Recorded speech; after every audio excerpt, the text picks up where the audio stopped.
Lizzie. Hi, Sienna. Ready to talk about Ponytail Season 2? Of course.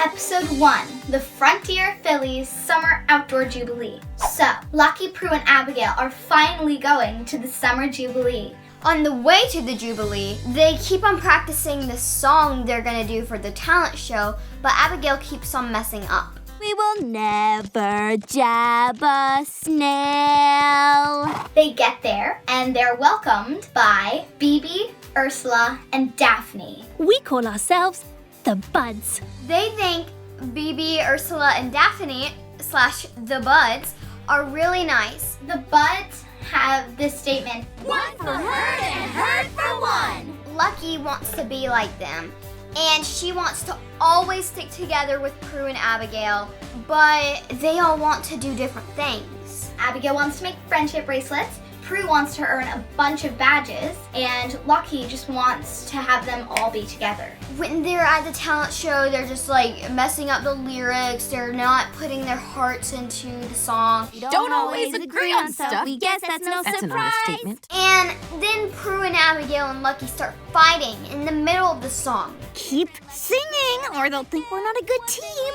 Right now, they'd be correct. Pru and Abigail just storm off because they're mad. Then Lucky, she says this really nice speech about why she should have been a better friend. Maybe some fillies think it's important for their herd to think and act alike, but the pals, we're different. It's what makes us good together. All the pals get back on stage and perform the rest of their song. The leader of the Frontier Fillies thinks it was all part of their act and is super happy with it. So they earn compasses. And then they see that the Buds aren't so much of great friends at all. You were singing la when you were supposed to be singing la. That wasn't me. That was Daphne. Me? So I guess their friendship isn't so great at all. Pru and Lucky see that they're not being so nice, but of course Abigail, in her sweet and kind ways, does not see that. And she ends up asking them for their autograph. Can I get that autograph now? I've got a weird talent that I would do for the talent show. I think I'd win. How do you do that?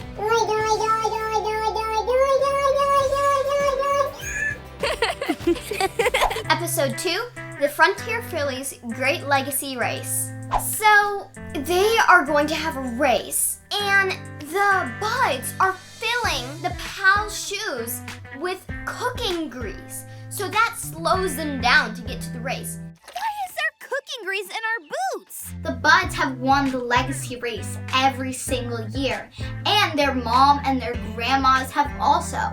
That's why they feel so much pressure to win this race. They are pulling tricks. They acted like Daphne had a broken ankle. They picked Daphne up, but there's all these weird things that happen when Daphne is around. Like their rope got stolen, I don't see a rope. and apples are on the ground, so Boomerang stops and starts eating them. No time for a snack, Boomerang. We have to go. The Buds stop to make sure that they get everything right when they jump and grab handkerchiefs out of the trees. When they shoot their arrows, they try and stop and do slowly with precision and carefulness. But the pals are so great at all of these things that they can do it in like 2 seconds flat. They can grab the arrow, shoot it, and get it just as precise as the Buds did. Finally, Ursula and Bebe, they get to the arrow to point where you're supposed to go. But they switch it around. So the pals, they think they're supposed to go on the other path. This way to the finish line? Righto, pals. Let's go. And then they figure out that Daphne was faking. But when Daphne leaves, Lucky says that she knows the way around the trail. I know a shortcut through the Sierra River Trail. I just didn't want to say anything in front of Daphne. Yes. So as they're going that other way, they hear a cry for help from Daphne. Help me! They did not know whether she was faking again or if it was real. But the pals are nice and kind and they always do the right thing. So they rush back to help Daphne and they find her dangling from a cliff. And then a giant mudslide takes them all down just before they were about to rescue Daphne. But then that takes the pals to the end of the race. But as they are all neck and neck about to win the race, Daphne, on purpose, falls off her horse to make sure that the pals win the race.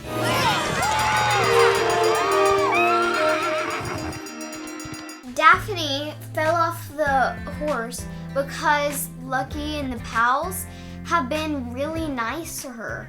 So Daphne did the right thing, so you can see that there's a little bit of good in her. Later, at the campfire, the pals earn their legacy pin for winning the race. And then the buds realize that if they had not tried to cheat so much, they could have won the legacy race. I feel that the buds are good, but they are jealous of Lucky and Pru and Abigail. At times, you can see that they are actually nice people inside, but they are very jealous, and sometimes the mean side of them gets the best of them. Episode 3, The Healing Tree. Pru, Abigail, and Lucky are all excited to come home from the Frontier Fillies Jubilee, but they find out that they are not going in the right direction and that they've been going in circles the whole time. So they decide to take out their compasses that they got from the Frontier Fillies Jubilee. We came north to get to the Jubilee, so we'll just have to go south to get back to Miradero. But then they see that they're all going different directions. Like Abigail's is going this way, Pru's is going this way, and Lucky's is going this way. So they don't know why this is happening. But then Pru sees that there's this type of rock that has a magnetic field, Basically making our compasses useless here. So now they are going the wrong direction, and they find themselves trapped in this space filled with diamondback snakes. Lucky and Pru see where they are and notice what's happening. Abigail, come back! Look, maybe we can get a message back to Miradero that we're here. she's saying all these bird calls, and they're saying, Abigail, Abigail!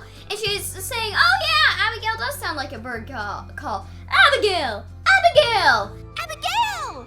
Abigail! But finally, Pru and Lucky get her attention. But then this rabbit comes out of nowhere, disturbing all the snakes, making them jump and all swarm towards the middle where Pru, Abigail, and Lucky are. They decide to run as fast as they can out of that pit of snakes. But then, Boomerang falls out of nowhere. And when they check his leg, they see that he's been bitten. And Pru exclaims that it was a very, very poisonous bite, and if they don't get it to stop, then it will flow through his veins and he could be paralyzed. And Mixley comes along and stays with Abigail. While that is happening, Pru and Lucky have to go get Pru's mom because Pru's mom is a veterinarian. Mixley is telling Abigail that she can't worry, while Abigail is telling Mixley, I'm never ever going to be laughy and silly again. Boomerang is hurt, and it's all my fault. I don't make jokes. And Mixley tells her, that's not going to get you anywhere because your horse is trying to comfort you because he sees that you're worried and you're not your true self. If you can be your true self, you'll calm your horse. I hurt Boomerang with my silliness. You have also healed him with it. Mixley is making this formula to stop the poison. This will help, boy. Please be still. And then finally, Miss Granger is there with Pru and Lucky. And when she takes open the bandage, it's already healed. This is amazing. Mixley saved Boomerang's life by the antidote. You should be proud. Girls, help me get him onto the sled. And so they all end up going safely back to Miradero with Boomerang. This episode was my worst nightmare. I've had these dreams where all these snakes are surrounding me and they were in that situation. If one of my pets had ever been hurt or sick like that I'd want to do anything that I could to help them. I still like that Abigail was funny in this episode because it brought you joy even through this sad time. She was trying to be funny to help Boomerang. That's just a part of her. She can't help being funny. I think I can be this Abigail. Although Bird Abigail did have a lot of potential for further opportunities. Caw-caw! Episode 4, The Mystery of the Golden Unicorn. The pals are going exploring. They find this horse, but Abigail thinks it's a unicorn. She's the unicorn from my dreams. And Abigail is exclaiming the 3 traits of unicorns, which are they can come in different colors, and one of them is golden. They can spit out rainbows, and in the moonlight, there is the only time that their horn will come up. See that diamond on her forehead? That's where it appears, but only in the moonlight. But then it runs off. Later that day, they find it's stuck in a bush. They can't free it because the horse is too scared for them to come close. So Spirit goes up and untangles it from all of those thorns.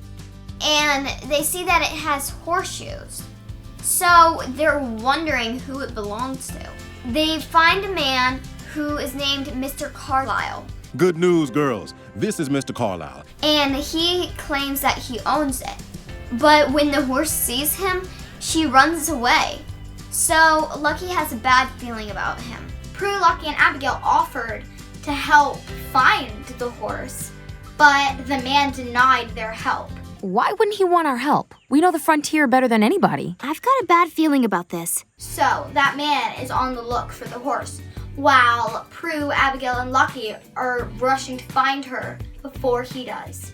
So they finally find her, and they let Maricela take care of her, and she starts to bond with it. So they found out by looking at the horseshoe that the numbers on it were not 3-3, it was EE. They end up traveling far to find the horse's owner, and they show the mayor the perfume bottle that Maricela had that matched the horse's horseshoe.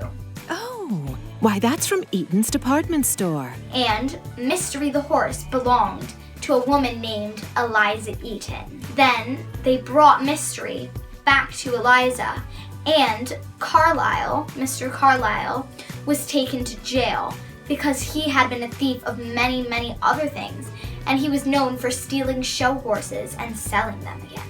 Mrs. Eaton is really old, and she needs somebody else to own Mystery. So she gives Mystery to Maricela. Maricela is super happy because this is like the best horse she's ever come across, and she's never seen any horse that likes perfume and likes her mane combed and likes fancy dog macaroons. Don't you have good taste? So Maricela is overjoyed, and Mystery has found a new home. Maricela finally owns a horse. And of course, Abigail still believes Mystery is a unicorn. Don't worry, Mystery Unicorn. Your secret's safe with me. Yodelay hee-hoo! All right, Sienna, it's time to play a game called What Would You Do? We're gonna pick a time from the season what we would do differently from the pals. Okay, I'll go first. So, if I was Lucky when she was trying to make Pru herself and Abigail all be like buds, Maybe if we stayed together like a real Phillies herd, our song would sound better. I would have been like, okay, we're great friends, but we can do our own things sometimes. I'm sorry for trying to make us into something we're not. I like the way we are. What would you do, Lizzie? In the Healing Tree episode, when Lucky was trying to act like Abigail to bring some positive energy. The last time I went rock hopping, I collected so many geodes, you could have called me Geogale. That distracted Pru when she was going down the really steep mountain, and she almost fell. So there's sometimes to be serious and sometimes to be silly. And this was the time to be serious, not silly. Oh, and one more thing I would have done differently. I would have kept Mystery for myself. That is true. She is a great horse. All right, that's the end of the game. What would you do? I think we both won. I agree. And that's the end of the season.